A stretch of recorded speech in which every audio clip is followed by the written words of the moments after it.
থেকে ওমর ইসলাম গ্রহণ করেছে, আজ থেকে ইসলামের বিরুদ্ধে কেউ আঙ্গুল তুললে ওই আঙ্গুল ভেঙে ফেলা হবে।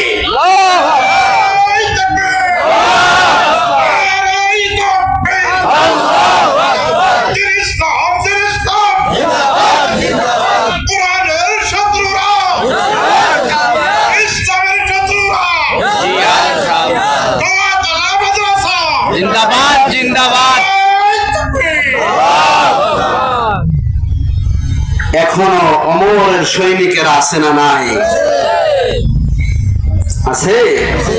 আওয়াজ সেরকম হওয়া লাগবে, কারণ এখনো যদি আবু জাহেলের দোসররা থাকতে পারে, ওমরের সৈনিক এখনো থাকা লাগবে।